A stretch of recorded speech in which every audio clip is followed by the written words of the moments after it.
Masyarakat Indonesia tuh terbiasa dengan hal-hal yang darurat. Kalau udah kena, baru sadar. Tidak melawan bencana, tapi hidup harmoni bersama bencana. Itu konsepnya.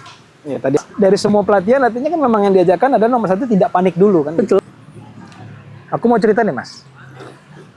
Jadi ini kan udah masuk musim hujan nih kan. Masuk musim hujan, banjir, mulai ada kejadian banjir di mana-mana.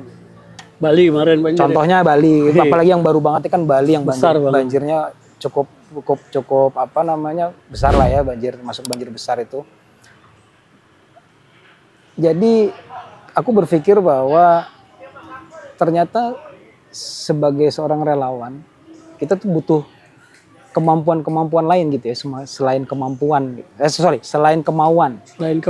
Selain kemauan kita tuh ternyata butuh ada kemampuan sebagai seorang relawan. Bener nggak sih maksudnya dari sudut pandang Mas Gal sebagai yang sudah memang berpengalaman gimana Mas? Iya dong. Ada kemauan, ada kemampuan. Itu bagian dari modal-modalnya, modal utamanya relawan.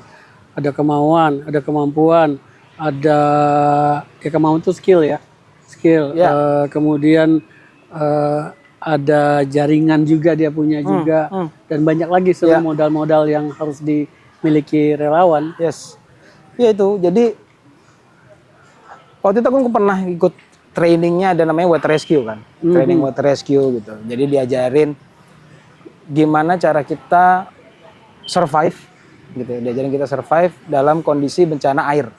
Ya bencana air. Ya diajarin bagaimana kita harus bersikap ketika kita berada di air.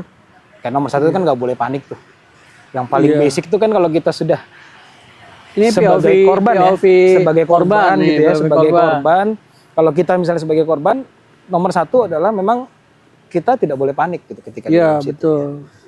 Ya walaupun memang pasti reaksi orang pasti akan berbeda-beda ya. Tapi ada tuh, jangankan korban, relawan aja bisa panik gitu kalau dia nggak latihan. Betul. Jadi diajarin gimana supaya kita tidak panik, dilatih gimana kita tidak panik. Ternyata memang latihan-latihan seperti itu tuh memang ternyata berguna dia di kehidupan kita sehari-hari, khususnya dalam kayak menghadapi kondisi banjir misalnya. Menghadapi banjir. Jangan panik, terus safety apa saja, alat safety apa saja yang harus menempel pada tubuh ketika berada dalam kondisi itu gitu. Kalau POV tidak celaka ya. POV korban ya, sebagai survivor ya, bukan kita nggak ngomongin relawan dulu nih, nggak ngomongin rescuer, ngomongin juga masyarakat Indonesia yang kita tahu bahwa kita tuh tinggal di negara air kan. Ya, maritim. Negara air, negara maritim.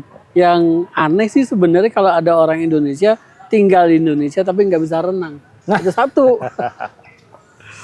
Ya, kita dikelilingin air, laut, sungai, kali atau apapun itu namanya yang isinya air, yang potensi banjirnya besar, tapi kita nggak siap menghadapi bencana air. Nah, dari sisi korban nih, survivor, ya itu juga harus yang tadi Mas Desa bilang, dia harus belajar juga minimal nggak panik ketika ada bencana air. Gitu. Jadi ya Mas Desa, selain tidak boleh panik, ya alat-alat apa saja yang bisa kita gunakan untuk menyelamatkan diri gitu ya.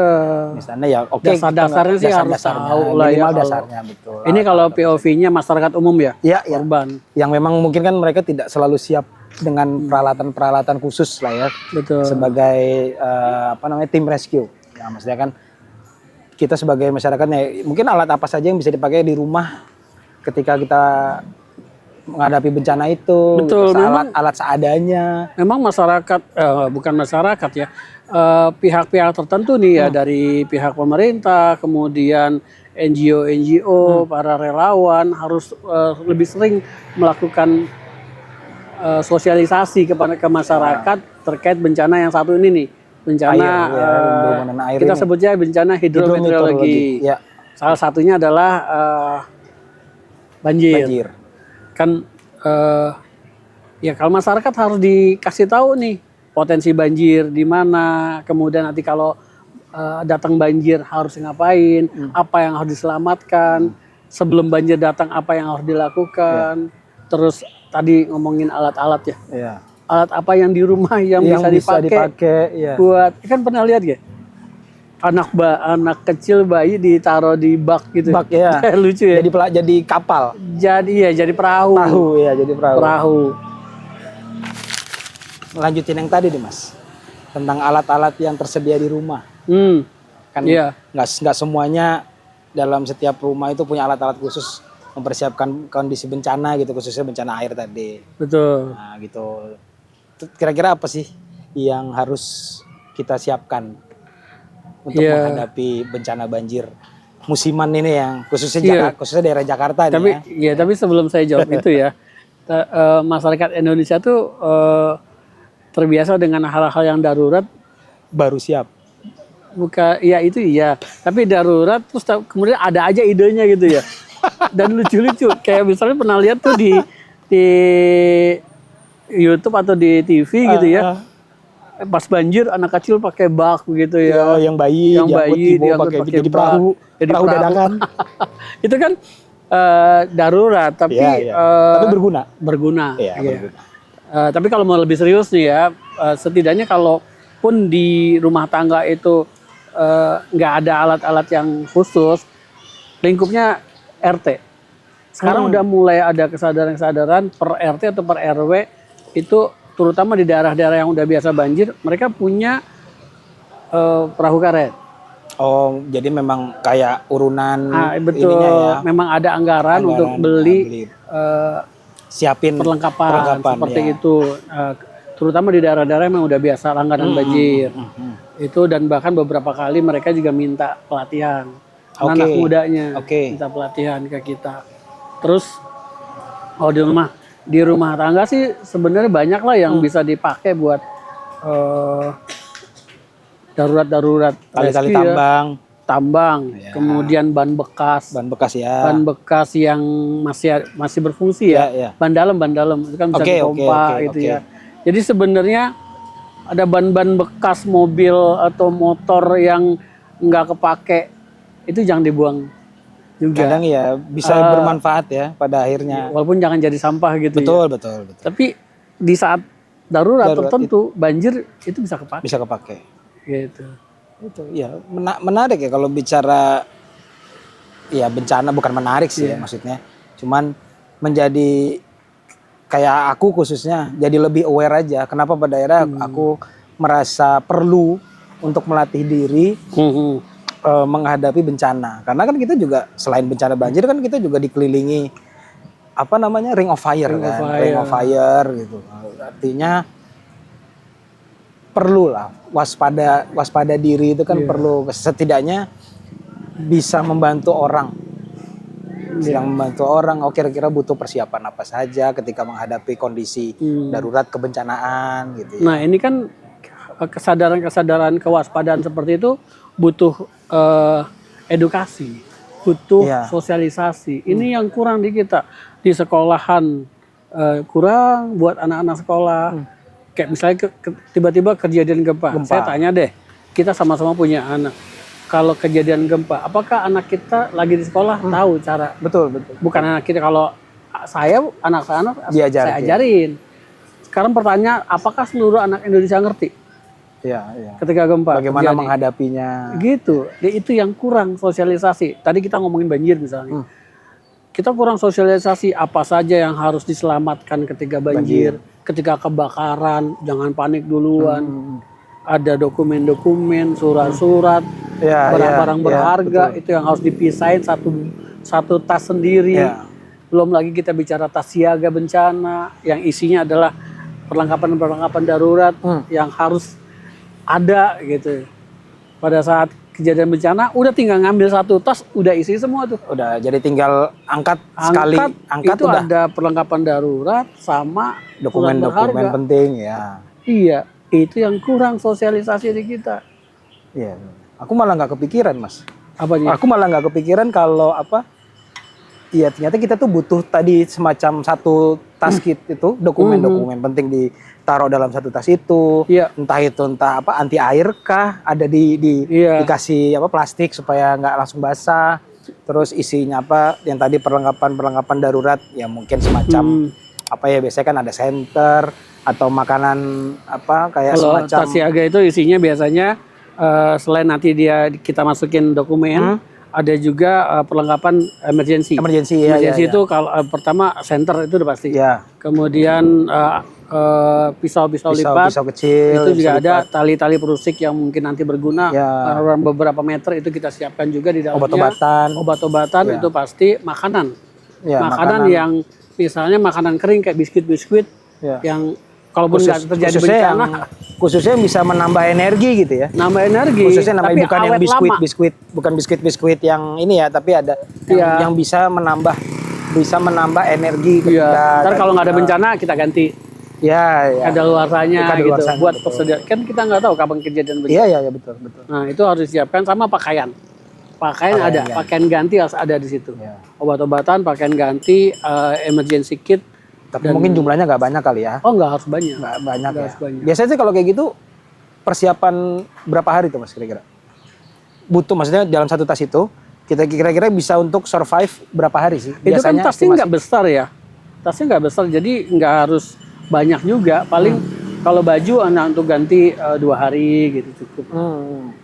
Kurang lebih 2 harian berarti ya untuk survive 2 hari. 1-2 setel ya. Dari daleman sama semua.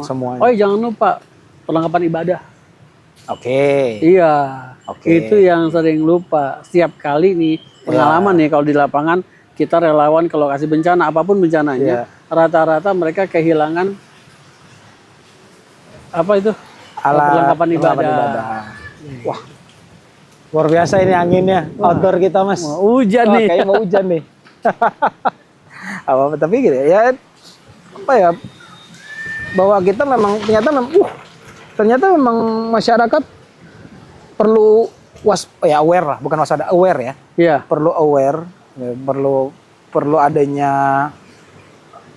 namanya aware tadi terhadap kondisi-kondisi tadi. Memang namanya bencana kan kita nggak tahu kapan datangnya gitu, kondisi kedaruratan itu kapan berlaku. Ya itu mungkin yang harus. Tapi aware-nya orang Indonesia tuh nggak gitu deh. Gimana? Orang Indonesia tuh aware-nya kalau udah kena baru sadar. Iya kan? Misalnya nih, tiba-tiba kan pernah tuh Jakarta diguncang gempa, pernah kan? Begitu Jakarta gempa, baru pada oh ya kapan kita bikin pelatihan kesiapsiagaan gempa. Iya. Atau misalnya daerah tetangga banjir, wah kita panik, wah kalau banjir ke kita gimana gitu. Jadi sadarnya itu kalau udah kena. Kayak gitu. Jadi sadarnya kalau udah merasakan sendiri. Itu yang harus diubah.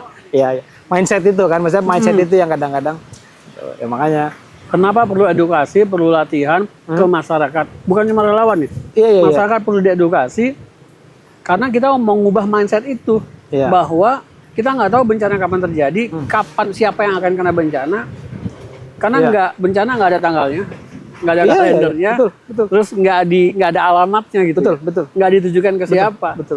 Who knows kita yang kena? Saya beberapa waktu yang lalu, saya pernah cerita belum? Kena bencana. Yang? Angin puting beliung. Oh, puting. Rumah keangkat semua.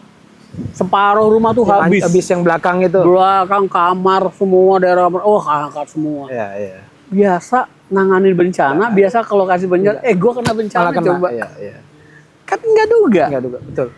Nggak duga, tiba-tiba kenapa? Oh begini. Jadi tahu tuh. Rasanya kena bencana.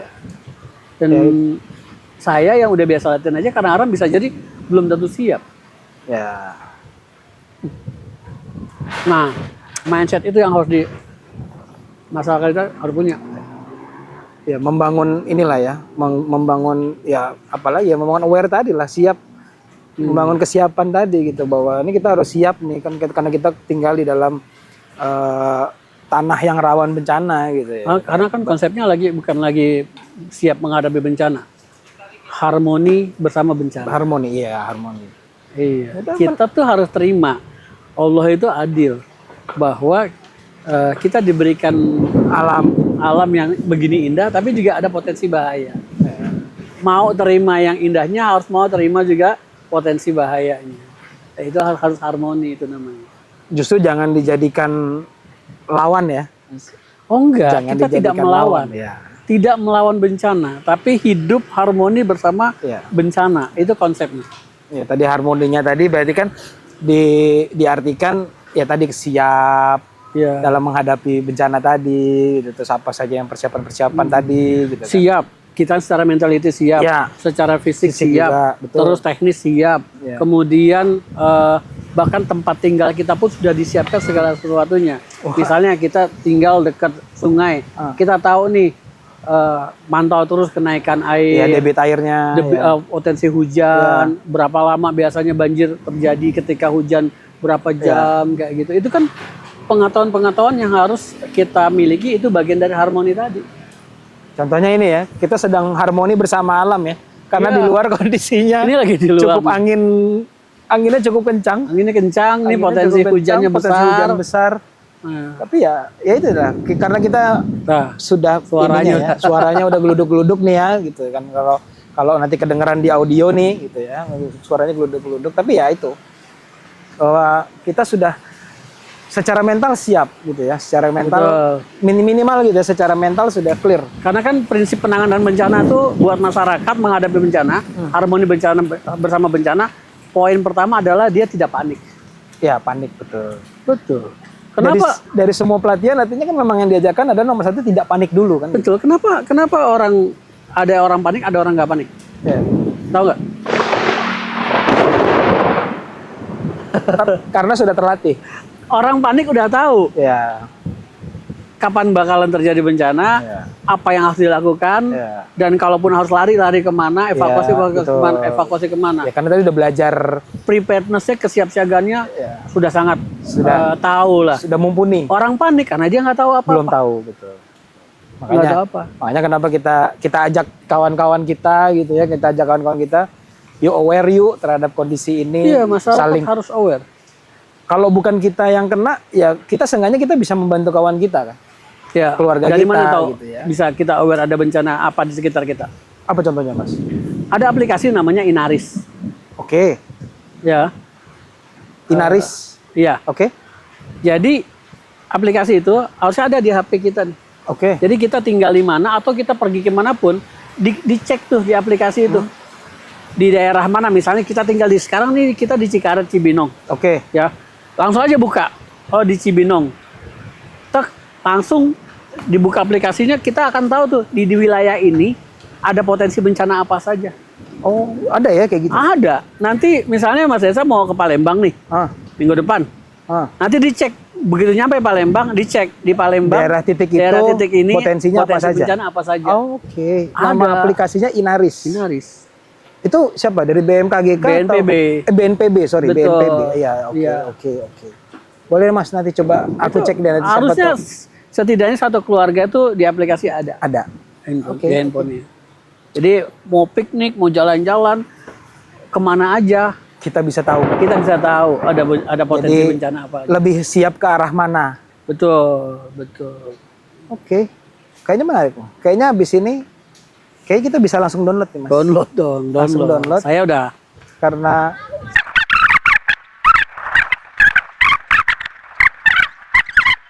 gangguan sedikit, bukan Ya. gangguan lah, iklan sedikit. Iklan itu mah kan kita harus bayar. Bayar dulu, belum bayar Iya. tadi. Kebetulan udah mau tutup.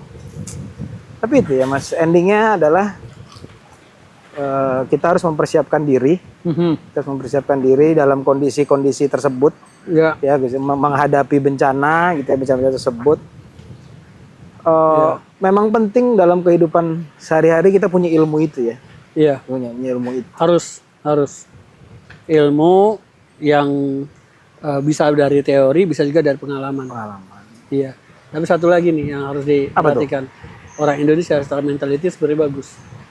Setiap kejadian bencana pasti ada untungnya. Untung cuma rumah. Masih berngomong untungnya ya. Iya. Untungnya cuma garasi gua yang kena. Betul. Untungnya cuma ruang tamu gua aja yang kena. Misalkan motor gitu ya. Wah, untung cuma Ban depan terus. kaki gitu ya. Atau luka. Ada yang patah tangan aja, untung cuma patah tangan gitu. Iya, masih untungnya. Itu mentality orang Indonesia. yang sebenarnya tahu nggak Des, itu diakui loh Des di luar negeri. Oke. Saya pernah di satu lokasi bencana mana yang orang Indonesia itu kan sabar banget ya. Ya. Kejadian bencana yang udah dia ada bule-bule dari Amerika yang jadi volunteer juga. Oke. Di Padang waktu bencana gempa Padang dulu. Mentawai. Oh bukan gempa Padang. Oh, oke, Padangnya. 2009. Oke. Itu bule-bule bilang dalam bahasa Indonesia saya terjemahkan. Kalian tuh hebat, warga Indonesia tuh luar biasa. Sabar. Kenapa? Kalau di Amerika, bencana sebesar ini habislah pemerintah. Digugat, karena penanganan lambat. Bantuan lambat. Terus kesehatan penanganannya juga sangat minim. Yeah. Fasilitas-fasilitas kesehatan minim. Bantuan-bantuan itu sangat tidak tersedia. Kalau di Amerika, habis pemerintah. Tapi di sini saya lihat saling warganya masih sabar dan bisa pengertian. Dan tadi tuh bahasanya untungnya itu tadi. Itu bule ngakuin mentalitinya itu. Itu malah warganya jadi saling bahu membahu. Nah, betul. Kan gitu ya. Keguyupan gotong royong guyupnya itu juga warga diakui. Indonesia kan gitu kan. Diakui gotong royongnya orang Indonesia. Luar biasa. Mau seburuk apapun itu yang dilihat ya. Waktu bule-bule, waktu tsunami Aceh juga gitu, si bule-bule pasti ngomongnya gitu. Kan orang ini kenapa bantu dia? Padahal dia juga kena sama-sama, iya. Saya bilang, ini Indonesia, Bung. Ya itu tadi apa? Dengan segala keguyupannya, kegotong royongannya, Indonesia menjadi negara paling relawan sedunia, negara paling dermawan sedunia. Betul. Itu lebih dari 5 kali berturut-turut sejak tahun 2018. Dan belum pernah putus ya Mas? Sampai sekarang belum pernah putus. Iya. Rekor itu bahwa Indonesia adalah negara paling dermawan sedunia. Nggak bisa kita bayangin ya. Negara paling dermawan sedunia. Itu bahkan ngalahin negara-negara lain kayak Amerika atau yang lain. Itu penilaiannya kan 3 ya. 1 volunteering, kedua donate money. Oke. Sedekah, donasi. Ketiga helping stranger, nolong orang yang nggak dikenal. Ya. Nah itu Indonesia unggul di poin 1 volunteering dan donate money. Oke. Kalau di helping stranger mungkin masih kalah dengan beberapa negara. Tapi secara akumulasi dari average-nya Indonesia tertinggi. Gitu ya. Gitu. Kenapa tadi helping stranger itu kurang? Mungkin Indonesia sebenarnya ya tinggi juga. Kalau orang lain nggak dikenal aja ditolong. Bisa gitu ditolong, ya. Ditolong. Tapi nomor poin 1 tertinggi itu memang volunteering. Ya. Jadi untungnya kita berada di Indonesia, Mas.